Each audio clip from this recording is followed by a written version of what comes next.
Olá, meu amigo, minha amiga, graça e a paz do Senhor Jesus Cristo. Passei um bom tempo aqui sem gravar e a gente passa por momentos e momentos, né? Eu estava passando por uma guerra espiritual muito grande, mas hoje não é o tema aqui da nossa meditação. E quero primeiramente fazer uma oração aqui, entregar ao Senhor essa palavra.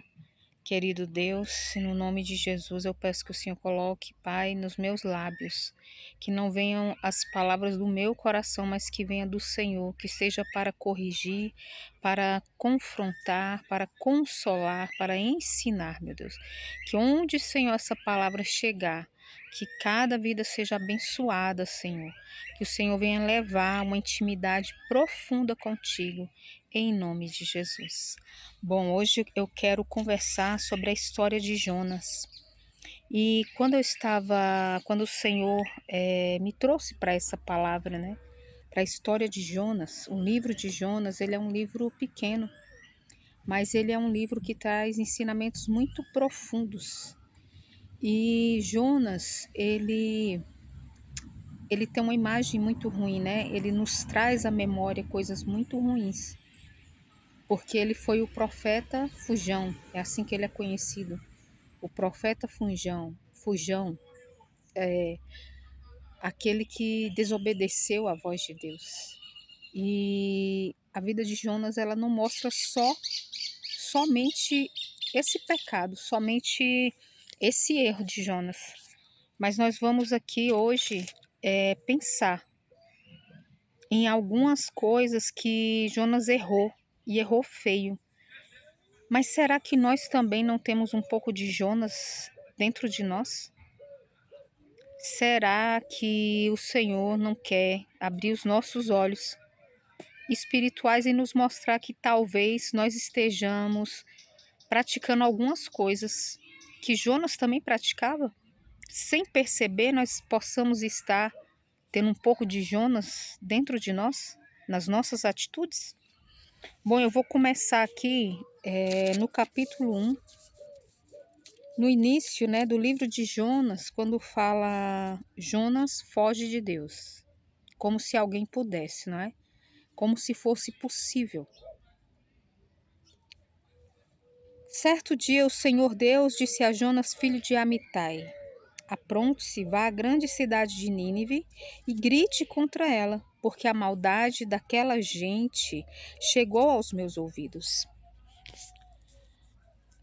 Jonas se aprontou, mas fugiu do Senhor, indo na direção contrária.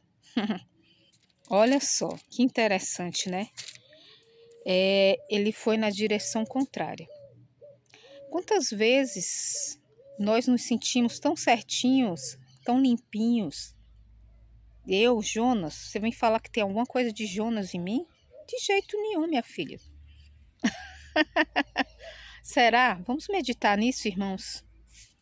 Se às vezes nós não temos atitudes como as de Jonas, às vezes a gente pensa que pecado, sabe, são essas coisas assim, cabeludas, né?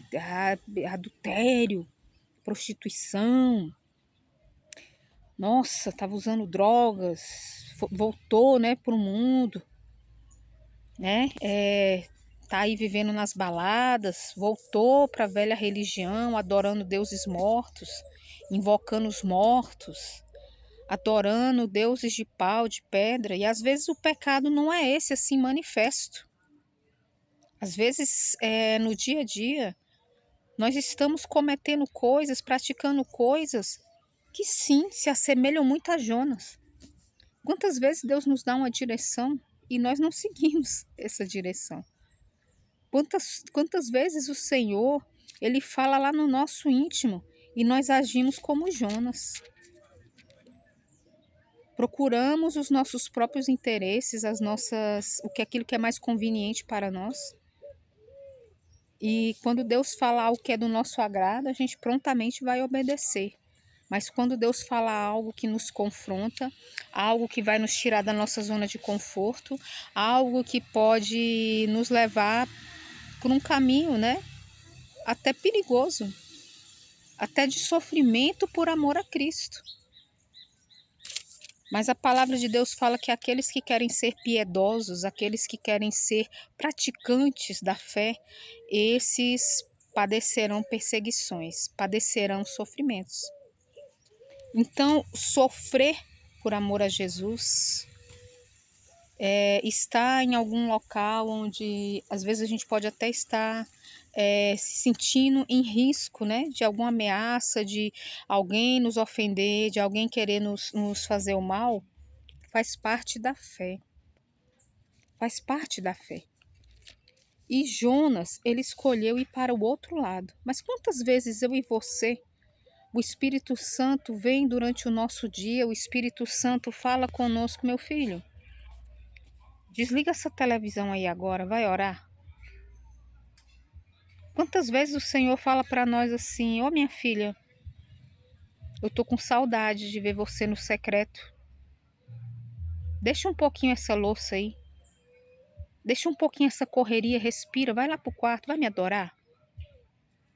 Fecha a porta do quarto e fica ali sozinha, eu e você. E começa a me adorar. Começa a se derramar na minha presença, esquece tudo. E fica ali comigo. Mas fazemos como Jonas. Fazemos ouvido de mercador. Entra por aqui, sai por aqui. Ai, não, eu tô muito ocupado. Não, eu tenho pressa. Eu não posso deixar isso aqui para depois. Não, eu tenho que correr com isso aqui. E vivemos no... Eu estou correndo. Eu estou na correria. Isso também é, irmãos, praticar o que Jonas praticou.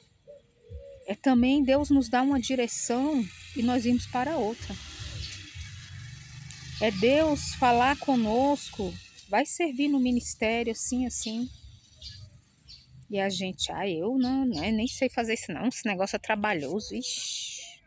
Não, lidar com gente, não, eu ir pra rua pregar o evangelho, meu Deus, pegar sol quente.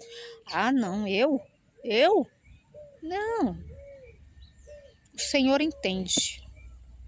O Senhor me conhece, Ele sabe que eu sou fiel, eu vou ficar aqui quietinho. E foi isso que Jonas fez. E olha só o que aconteceu, né? Jonas, ele ficou ali, fugiu, pegou um navio para Tarsis, que aqui na minha Bíblia fala que é Espanha, e se mandou. Ficou escondidinho ali no fundo do barco. E o que aconteceu? Uma grande tempestade. Uma grande tempestade, e a palavra de Deus diz que ali a tripulação, né, começaram a se desesperar e cada um começou a gritar ao seu Deus. E Jonas estava no fundo do barco, num sono profundo. Porque quando nós começamos a resistir à voz do Espírito Santo, quando nós saímos do centro da vontade do Senhor, quando nós começamos, sabe, a ignorar as direções, as ordenanças, mandamentos que às vezes o Senhor está dando para nós, mandamentos pessoais, que Ele não está cobrando do outro, que Ele não está cobrando da outra, mas está cobrando de mim, está cobrando de você, algo entre eu e Deus, é algo entre você e Deus. E Ele está te pedindo algo, Ele está te pedindo renúncia em algo, Ele está te pedindo maior dedicação em algo, Ele está te pedindo que você tome uma direção, mas a gente vai ignorando. E sabe o que isso acontece? Leva-nos para um profundo sono espiritual. Nós começamos a entrar num profundo sono espiritual e Jonas ali caiu num profundo sono e a tripulação clamando cada um ao seu Deus e de repente eles olhando ali, eles encontraram Jonas, né? O capitão do navio o encontrou ali e disse: como é que você está aí dormindo? Levante-se e peça socorro ao seu Deus. Pode ser que ele tenha pena de nós e não deixe a gente morrer. Você entendeu? Eles estavam gritando para todos os deuses. E Jonas quietinho no fundo. Um profeta do Senhor, do Criador. Os marinheiros disseram uns aos outros. E Jonas ficou, vamos tirar a sorte para descobrir quem é o culpado de estarmos nesse perigo. Eles fizeram isso e o nome de Jonas foi sorteado. Então lhe perguntaram: agora diga, quem é o culpado de tudo isso? O que você está fazendo aqui? De onde você vem? De que país você é e qual é o seu povo? Eu sou hebreu. Que cara de pau, que cínico. Como é cínico? Eu sou hebreu, respondeu Jonas, e adoro o Senhor, o Deus do céu, que fez o mar e a terra. Em seguida, Jonas contou que estava fugindo de Deus, o Senhor. Aí os marinheiros ficaram mais apavorados ainda, porque já tinham ouvido falar do Deus de Israel, de todos os seus feitos e maravilhas, e disseram: veja só o que você fez. A tempestade piorava cada vez mais, de modo que os marinheiros perguntaram a Jonas: que devemos fazer com você para que o mar se acalme? E Jonas respondeu: vocês me peguem e joguem no mar, que ele ficará calmo. Pois eu sei que foi por minha culpa que esta terrível tempestade caiu sobre nós. Em vez de fazerem isso, os marinheiros começaram a remar com toda a força. Eles eram tementes a Deus. Eles ainda não conheciam o Senhor, mas eles eram tementes a Deus. Eles reconheciam a grandeza e a justiça de Deus. Olha só. Ao invés de lançarem Jonas no mar, eles começaram a remar com toda a força, tentando levar o navio para a praia, porém não conseguiram nada, porque a tempestade piorava ainda mais. E então oraram bem alto assim: ó Senhor Deus, não nos castigues com a morte por tirarmos a vida desse homem. Eles decidiram jogar Jonas no mar, né? Não tinha outro jeito, não tinha outra saída. Pois és tu, ó Senhor, quem está fazendo isso, e o que está acontecendo é da tua vontade. Em seguida, os marinheiros pegaram Jonas e o jogaram no mar. E logo o mar se acalmou. Aleluia, meu Deus. Eles ficaram com tanto medo do Senhor que lhe ofereceram um sacrifício. Eles fizeram promessas. E o Senhor ordenou que um grande peixe engolisse Jonas, e ele ficou dentro do peixe 3 dias e 3 noites. Então, olha só como Jonas, ele era cínico. Como ele era cara de pau, cínico. Ele estava ali escondendo o seu pecado, a sua desobediência.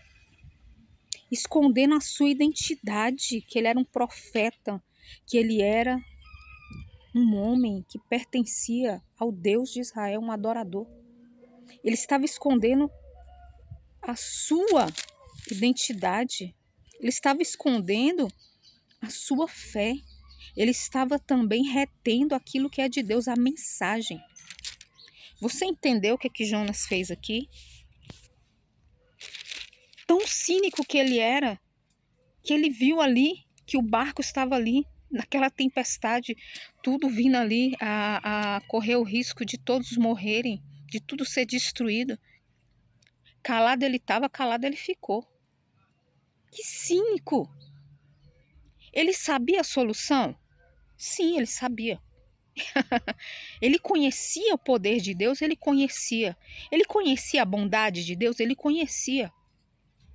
E ao invés de Jonas falar aquela mensagem para aqueles homens e ter a coragem de se assumir: eu sou um servo de Deus, mas eu estou em desobediência e a culpa é minha. Ele ficou esperando os homens ali tirarem uma sorte, ficou esperando os homens ali. Você entendeu? Enquanto ele não foi muito espremido, enquanto ele não se viu ali realmente no momento em que tudo ia ser destruído, ele não teve coragem de falar a verdade. Isso é covardia, é cinismo. Mas será que nós também às vezes não agimos da mesma maneira?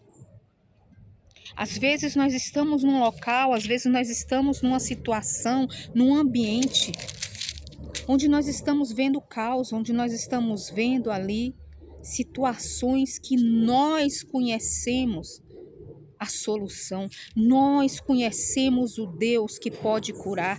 Nós conhecemos o Deus que cura depressão. Nós conhecemos o Deus que pode curar câncer, que pode ressuscitar mortos, que pode abrir portas, aleluia, que traz à existência aquilo que não existe.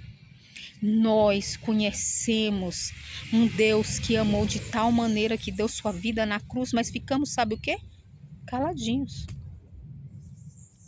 Ainda que não tenha sido como Jonas, que a culpa foi nossa, mas estamos ali escondendo a nossa identidade. E Paulo, ele fala, aleluia, eu não me envergonho do evangelho, porque o evangelho é o poder de Deus para a salvação, tanto do grego como do judeu. Nós não podemos nos envergonhar do evangelho, nós não podemos nos envergonhar da nossa identidade, ainda que seja num ambiente de pessoas que ainda não conhecem o Senhor, de pessoas até que podem vir a ser agressivas conosco, nos rejeitar, nos escarnecer. Mas nós não podemos ser cínicos, fingir que não conhecemos, aleluia, o poder do sangue vertido na cruz, aleluia, o poder daquele que esteve morto e ressuscitou. E ali Deus, na sua misericórdia, porque Deus poderia ou não poderia levantar outro para ir lá em Nínive? Poderia. Mas Deus, na sua misericórdia, ele deu mais uma chance para Jonas. Ele foi para o ventre de um grande peixe, da baleia, do grande peixe. Chame do jeito que você, né, ia achar mais adequado, né? O fato é que era um grande peixe. E lá, naquele local ali, imagine o que tem dentro do ventre do peixe. O que tem dentro do nosso estômago. Coitado do peixinho, né? Ou do peixão. O que tem dentro do nosso estômago? Ácido. O que tem dentro do nosso ali, intestino, estômago? Sujeira, gente. Podridão. Deus estava confrontando Jonas com a sua própria podridão. Mas aquele lugar de confronto também era um lugar de vida, era um lugar de uma nova chance. Dali Jonas clamou. E Deus fez com que o grande peixe cuspisse Jonas em Nínive. E quando ele chega em Nínive, a muito contragosto, né? Como é triste a pessoa que a religiosidade.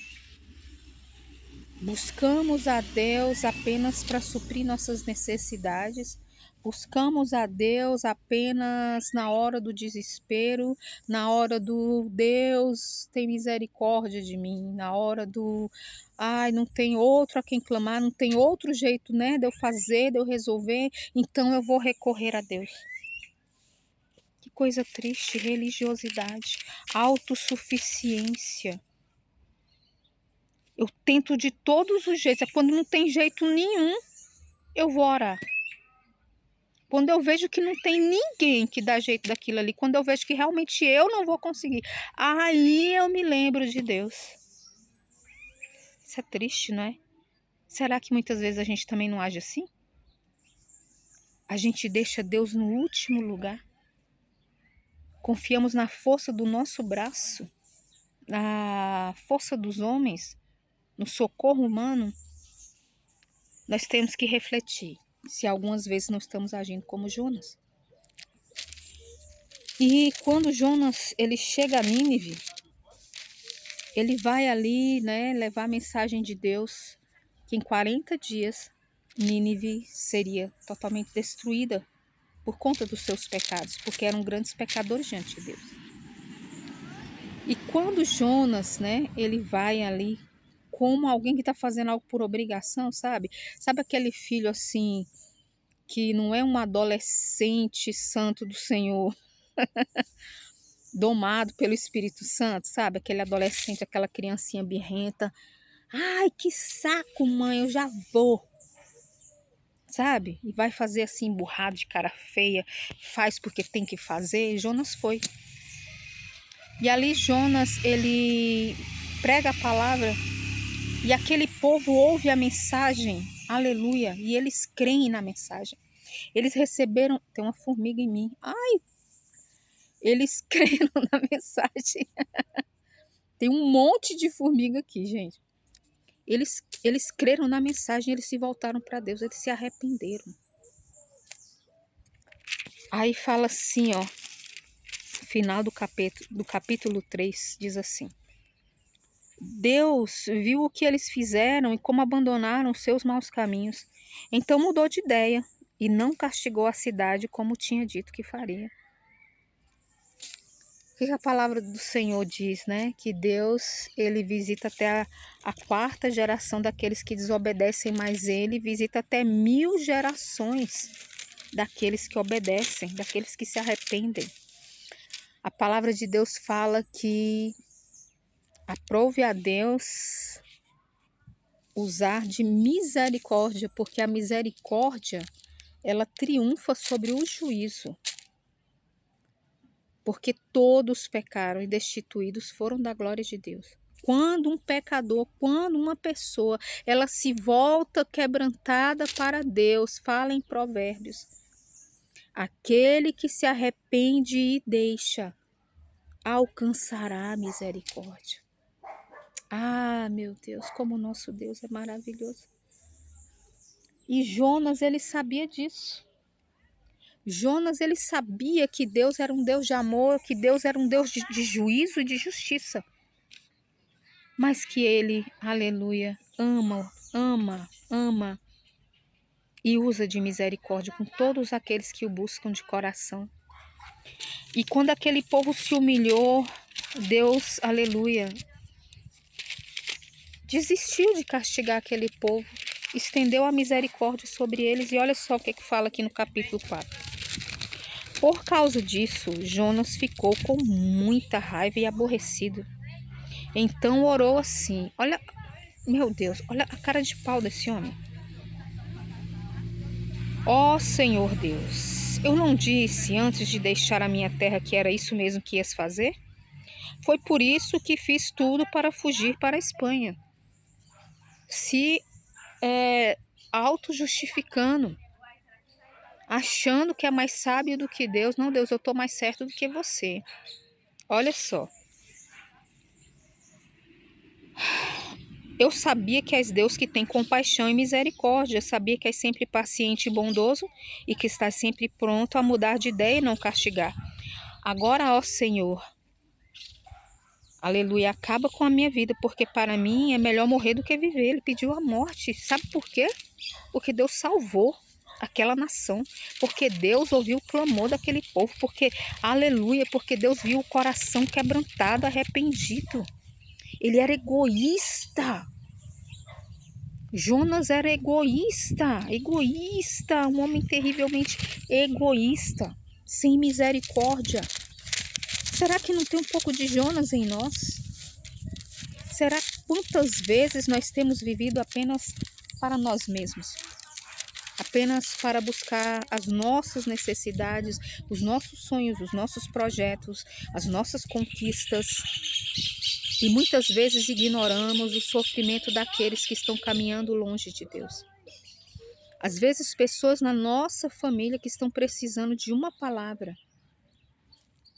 Mas, não, esse fulano aí não é crente.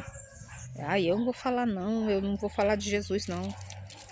Fazer cara feia pra mim. Ficar me zombando. Muitas vezes, sabe, algum conhecido, às vezes no local de trabalho, às vezes na faculdade. Fazemos como Jonas, somos egoístas. Às vezes pessoas que estão precisando de nós, a obra do Senhor, precisando de nós. Mas retemos os dízimos e as ofertas. E a palavra de Deus fala em Malaquias, no capítulo 3, que o Senhor diz: porque me roubais, sois amaldiçoados. E aí o povo fala: mas em que nós te roubamos, Senhor? E ele responde: nos dízimos e nas ofertas. Tragam os dízimos e as ofertas para que haja mantimento na minha casa. A obra do Senhor sobrevive de dízimos e ofertas. E quando nós não damos o nosso dízimo, que é apenas 10% de tudo que Deus nos dá. Se não tem, não tem. Não, eu estou desempregado, eu estou sem nenhuma renda. Como é que você vai dar um dízimo se você não está recebendo nada? Mas se você recebe um Bolsa Família, você tem que tirar o dízimo.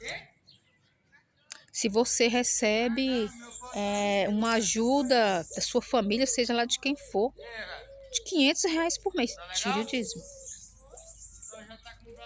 É a fidelidade, é a parte do Senhor, é para manter a obra, é para manter a casa de Deus aberta, a igreja funcionando para pessoas que precisam conhecer a palavra, que precisam aprender mais do Senhor, que precisam ali estar em comunhão. O Senhor não nos criou para andarmos sozinhos, Ele nos criou para sermos igreja.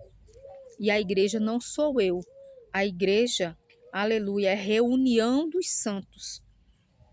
Ainda que seja numa casa, mas é a reunião dos santos.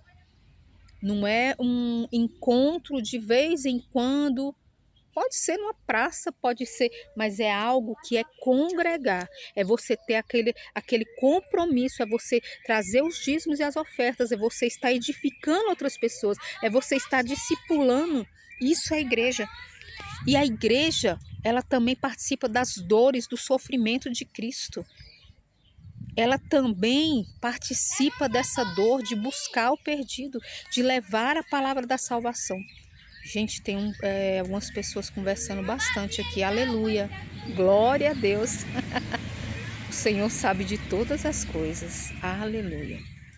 E então, Jonas, ele foi egoísta. Jonas, ele foi sem misericórdia. Ele não pensava naquelas pessoas. Ele não pensava na salvação das almas. Quantas vezes nós usamos as nossas próprias desculpas para não fazermos o ide do Senhor? Eu vivo correndo, Deus sabe. Vai ter evangelismo, tal dia a igreja vai sair para evangelizar. Eu não vou, não.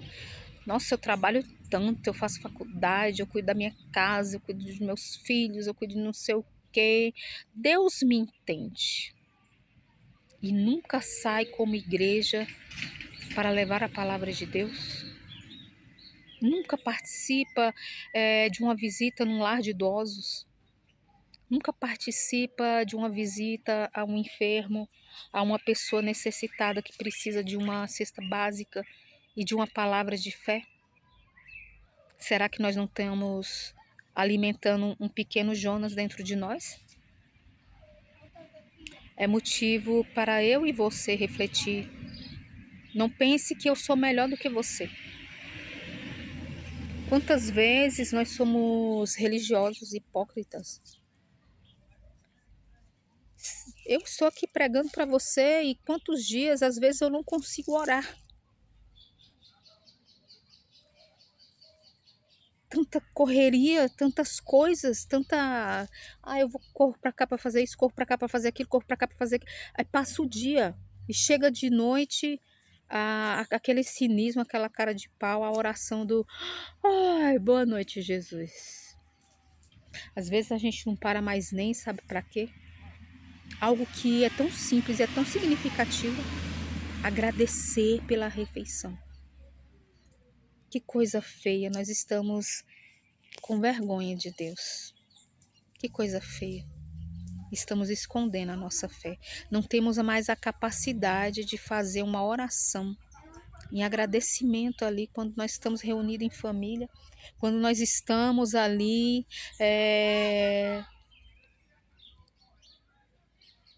Gente, a gente não tem coragem de estar num restaurante e dar as mãos ali e orar, agradecendo a Deus. A gente perdeu isso.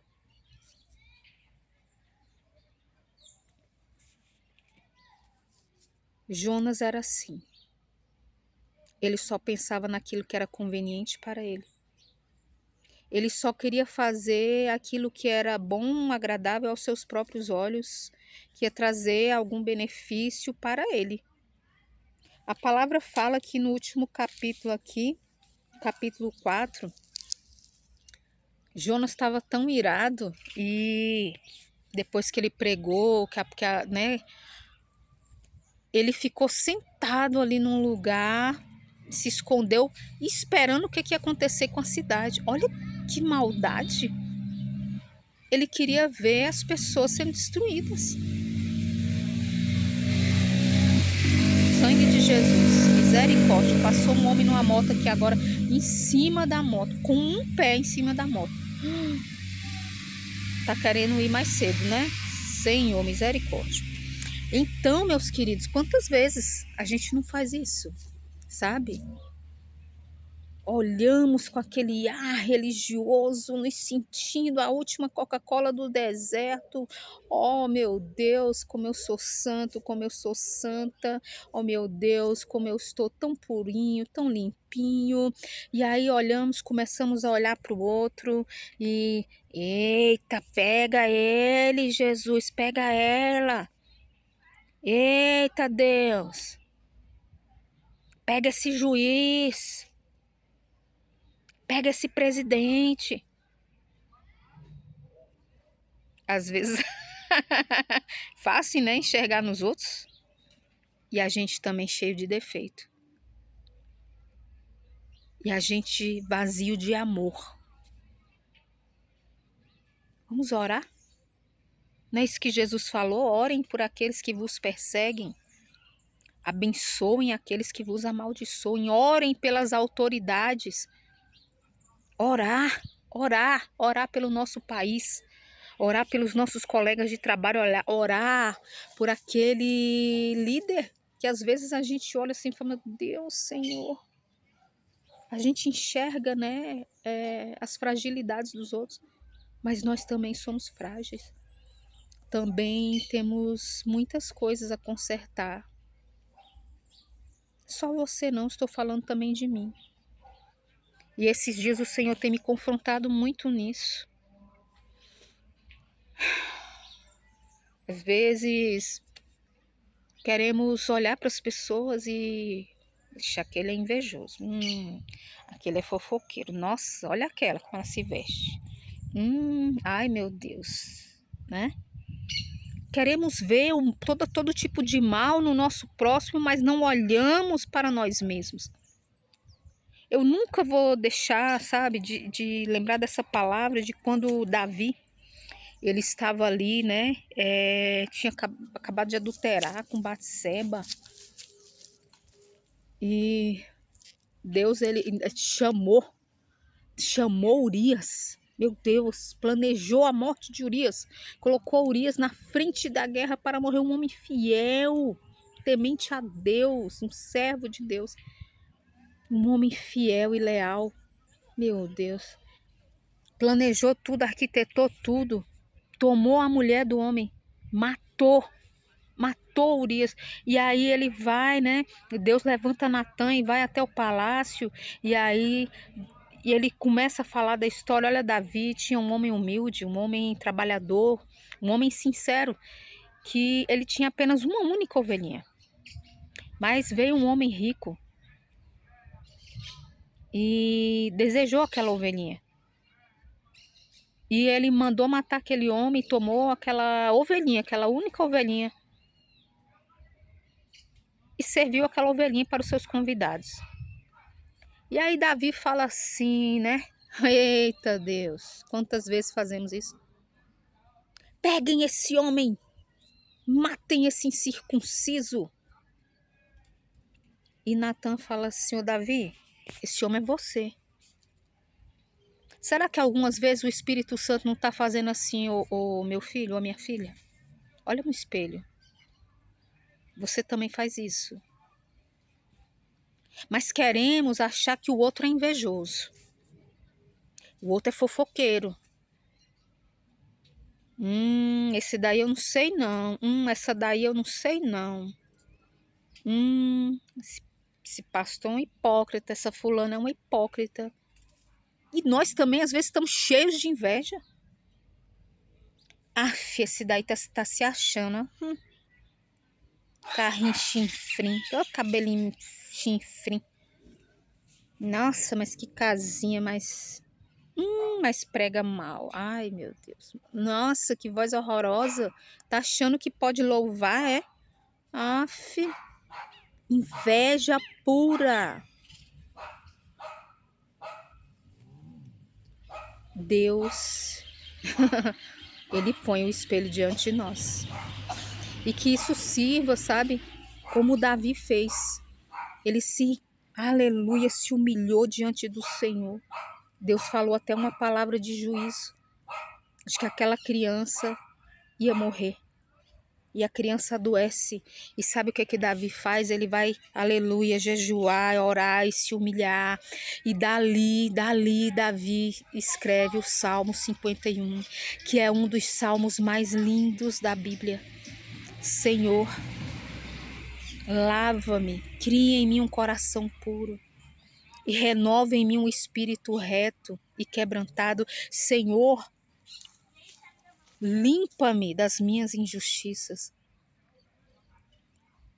Não retires de mim o teu espírito.